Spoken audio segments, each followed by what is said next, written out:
Thanks, Ryan. I want to focus on housing and building here in Southwest Florida. It's something that really affects so many of us. And with so many new changes recently, from new tariffs to new immigration law, these are things that are really affecting the industry. So I sat down with a longtime family-owned business owner to get his take on how this affects you.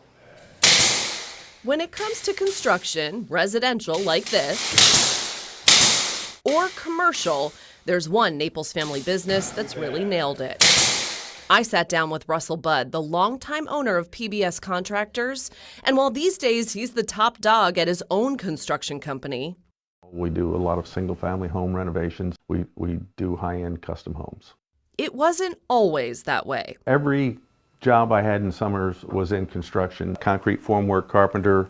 I worked on an asphalt paving crew, worked in a cabinet shop, worked as a tile setter's helper, a variety of different things.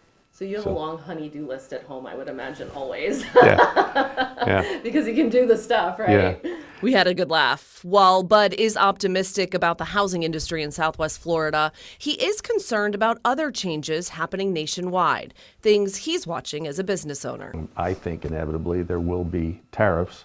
Tariffs on certain materials proposed by the Trump administration range from 5 to 25%, which means he can't necessarily say how much something will cost for a client. And that? And right now, all the tariffs mean to our business is it creates anxiety. PBS homes are luxury homes, so Russell's clients will likely be able to foot the bill. But those buyers aren't who Russell's worried about. And certainly those who will be most affected are your entry-level home buyers, first-time home buyers. Other recent policy changes he says affect his business: immigration. We have a large Hispanic working population. He says his company complies with federal regulations, and they're not aware of any undocumented workers on staff.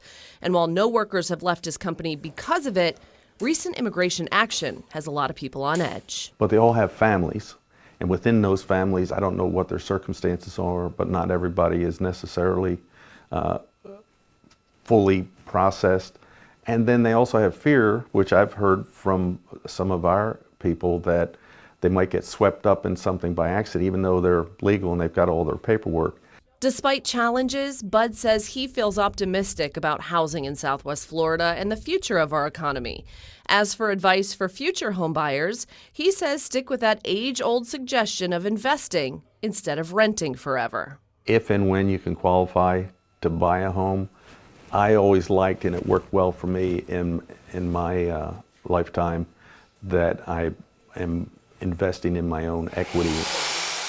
PBS Contractors will be at FGCU on Thursday for the annual Resnick-Wynn Family Business Conference. It's a place for local business owners to meet and share their ideas about how to navigate the unique challenges that family-owned businesses face. This year's keynote speaker will be Jeremy Siegel. He's an author, economist, and professor at the Wharton School of the University of Pennsylvania. Amy Wegmann, Fox 4.